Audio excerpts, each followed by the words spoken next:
Hello, my name is Brendan. Welcome to Central Park.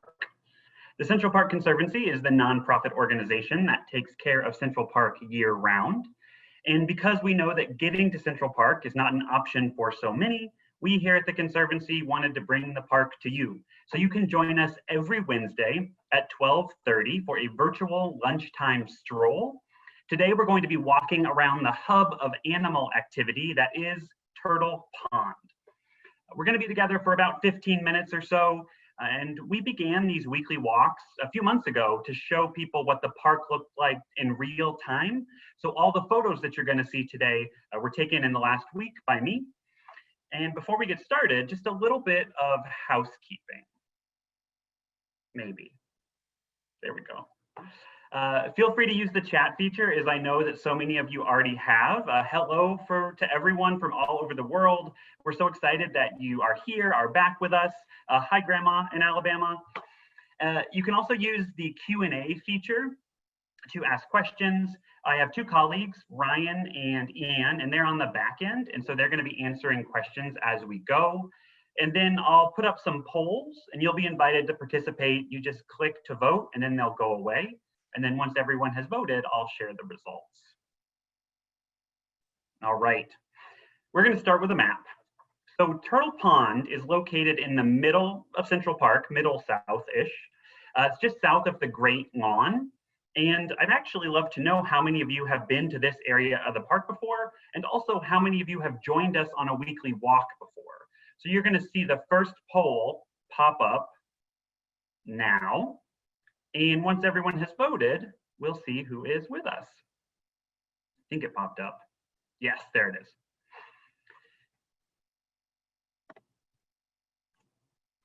And here is our route for the day.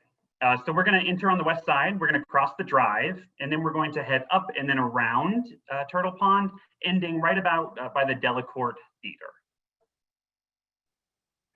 We're going to start at 81st Street and Central Park West, which is officially called Hunter's Gate. It's just north of the 79th Street Traverse. And this is the same place that we started our Seneca Village walk 2 weeks ago. If you missed that walk or any previous walk, you can find them all on our website. Let's go ahead and check that poll and see where everyone is. All right. So it looks like many people have actually been to this area of the park before. Looks like we're about 215 or so in total. Some people haven't, and some people think they might have walked through it.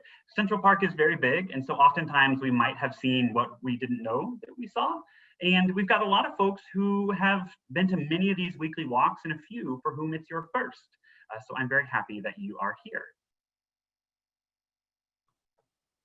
Right.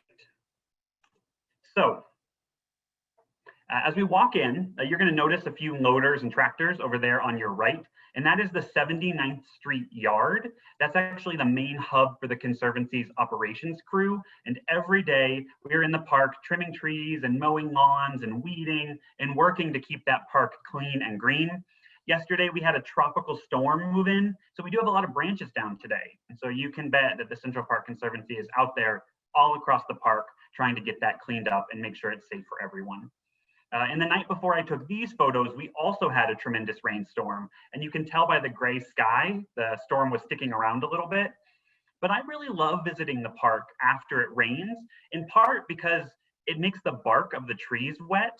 And when they're wet, they're so much darker and they really stand out amongst the green leaves. So we're gonna keep going forward and then we're gonna cross the drive. So we're going to walk up behind Shakespeare Garden, which we visited in early May. And when we visited it last time, it was in full bloom. And for those, again, who might have missed it, you can find that on our website.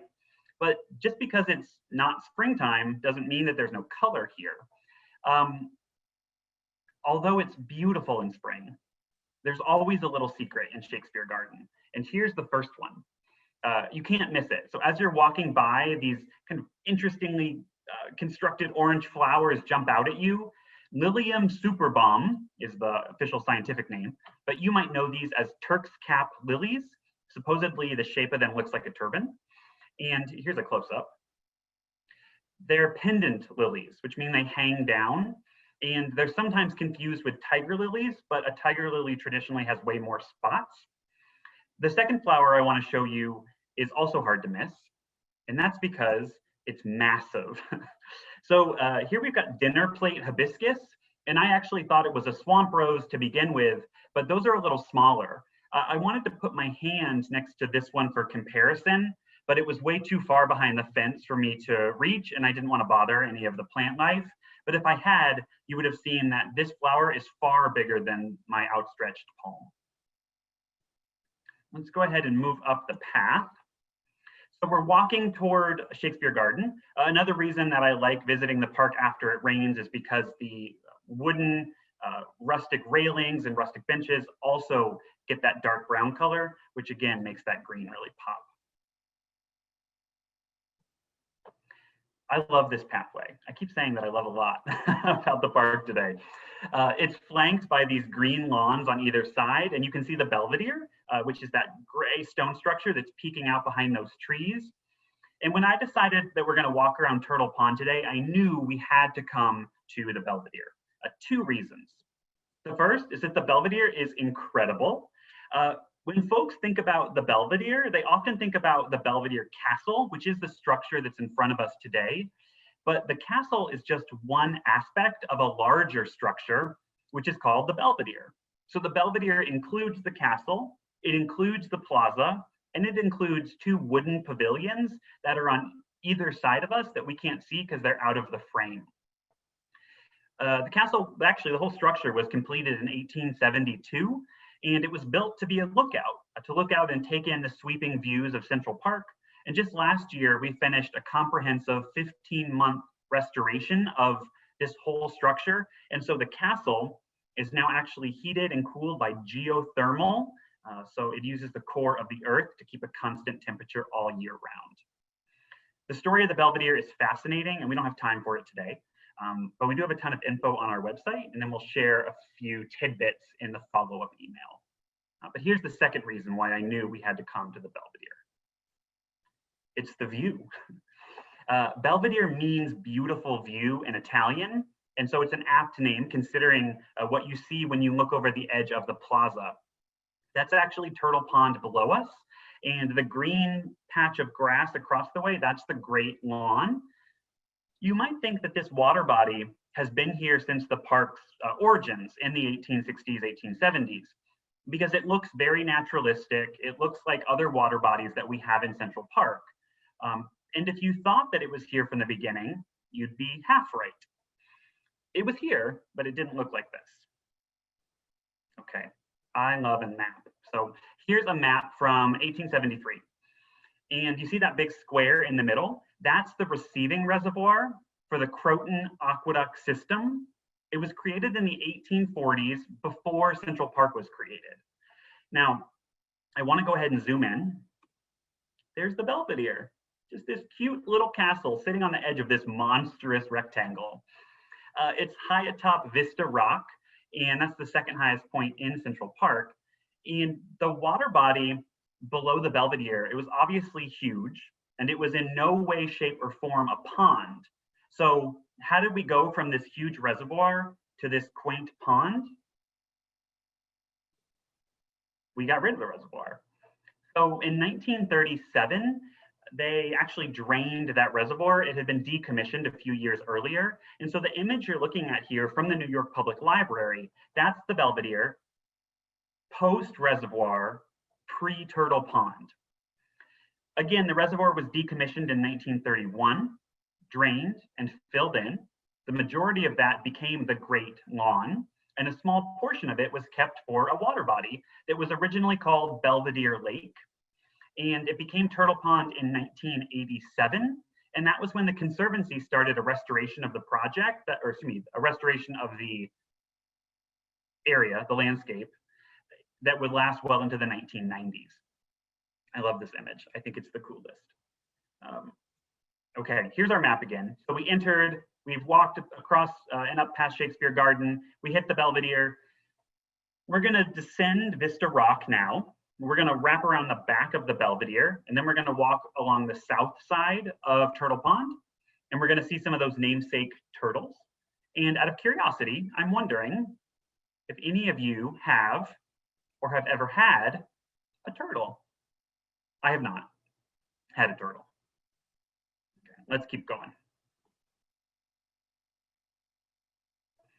So as we saw, the Belvedere sits high atop a rock, so we have to go down a pretty steep slope as we're going, so please hold the handrail.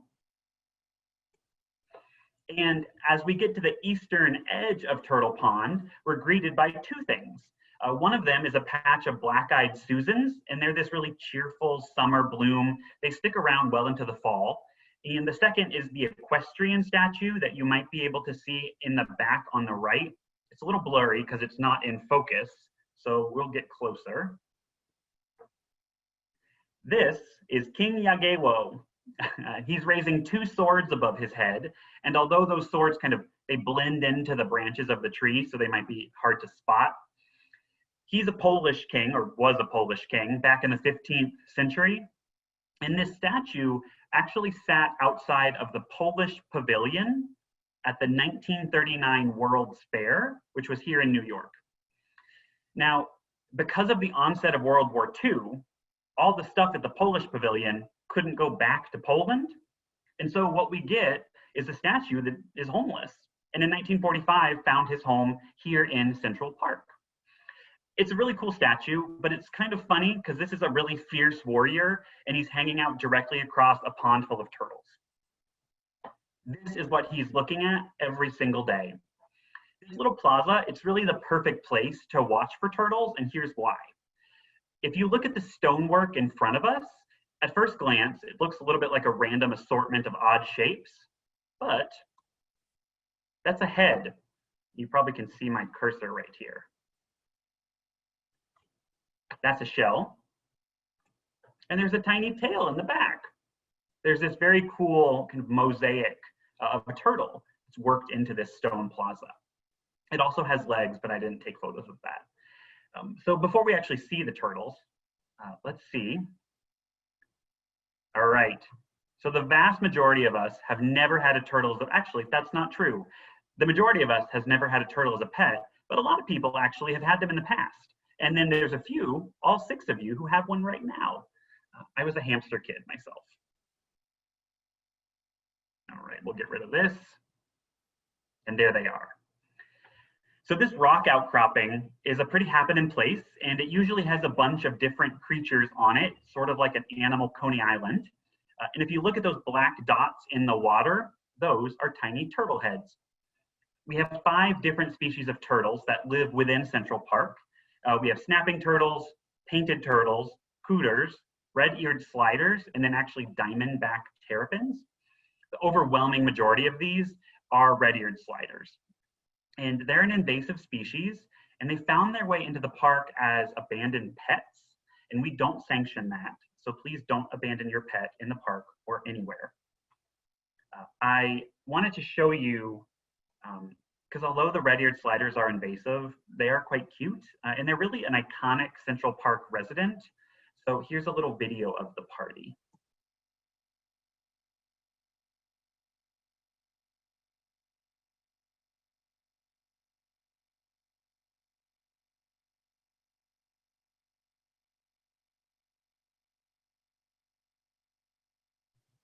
Those ducks in the right-hand corner, those are all ducklings that were born earlier this spring. Ducks and turtles aren't the only animal life that surrounds Turtle Pond. Look at this cool cormorant. I was standing quite close, and this bird could not have cared less. And I made sure not to bother him, but it's just really another amazing find in the middle of Central Park. And to top it off, there are 2 pigeons in the back. Our map, one more time. So we're at the east side of Turtle Pond. We're going to wrap around toward the north and then head toward the end of our walk for the day. Here's another great view of the Belvedere rising from that rock, and you can actually see one of the pavilions on the right. Then in our most recent Conservancy restoration, we replaced that tower that's on the right-hand side of that right pavilion. Now, just behind us is the Great Lawn, which I mentioned when we were talking about the creation of Turtle Pond, but because this walk is about Turtle Pond, we're going to skip that and keep moving. So a little further down the path, we can turn our bodies and we can look at the shoreline. And I mentioned that the Conservancy started to restore this area in the late 80s and into the 90s. And as part of that restoration, we worked really hard to ensure a natural and healthy shoreline because we wanted to create the best pond habitat possible. And natural and healthy shorelines are something we do at all of our water body restorations across Central Park. And as a bonus, some of our shorelines are dotted with some really beautiful flowers. These are swamp rose mallows, and they're pink on the left and white on the right, and they're a wetland plant, so you can often find them by water. Now, in addition to keeping the shoreline healthy and natural, we also added another feature to Turtle Pond to keep the wildlife safe and happy. On the west side of the pond, there's a dock that juts out into the water, and on the side of the dock, there's a slatted fence, as you can see, and this is a nature blind. So we can see through the fence, but the angle of the slats prevents the animals below from seeing us, which helps keep them calm. And we can actually look through this blind together. So the greenery to the right, that big lush kind of tree, right above that aquatic grass, that is an island. And the Conservancy has built and rebuilt a number of islands throughout the park because they're safe places for animals to get away from the hustle and bustle, and they're also breeding grounds. And so we want to make sure that we don't bother the animals who are sitting on nests, and that's really what this nature blind is for. Okay, off to our last stop. This is the end of our weekly walk, or almost the end. This is the Delacorte Theater. So it's been home to the public theaters Shakespeare in the Park since 1962, and prior to that, Shakespeare was performed on the grassy patch that abutted the pond. We actually walked through that path today, or that patch. Unfortunately, Shakespeare in the Park isn't happening this summer, but of course there are some statues outside to remind us. We've got on the left, that's the Tempest, and on the right, with their backs to us, that's Romeo and Juliet. Here's a different angle. And you can see this green sign. We currently have some conservation in progress. And we talk a lot about the Conservancy's work on the grass and on the trees and on the shorelines and the water bodies, but we touch every aspect of Central Park, including all the statues and monuments. We clean them, we waterproof them, we repair them, all that jazz. And we can't do that without your support, the support of the public. We have an Endow a Bench program, and people can donate money and then they can have a message inscribed on a plaque, and there are thousands of these across the park. But I thought this one was really fitting for today, considering we're by the Delacorte Theater and we're on a walk. Dearest Juliet Elias, your own special bench for your 90th birthday, November 18th, 2007. You still cherish your walks in the park.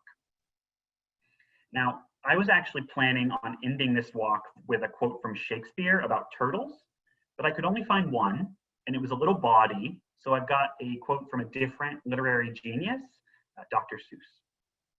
And the turtles, of course, all the turtles are free, as turtles and maybe all creatures should be. And that ends our weekly walk. Thank you so much for visiting Central Park with me today. There are a number of other ways that you can stay connected. You can visit centralparkconservancy.org/mycentralpark, and you can learn more there. I'm going to leave the room open for just a few minutes so we can grab any last questions. And I hope you'll join me next week. You have me again for a walk around the Great Hill. Until then, from the Central Park Conservancy, stay safe and be well.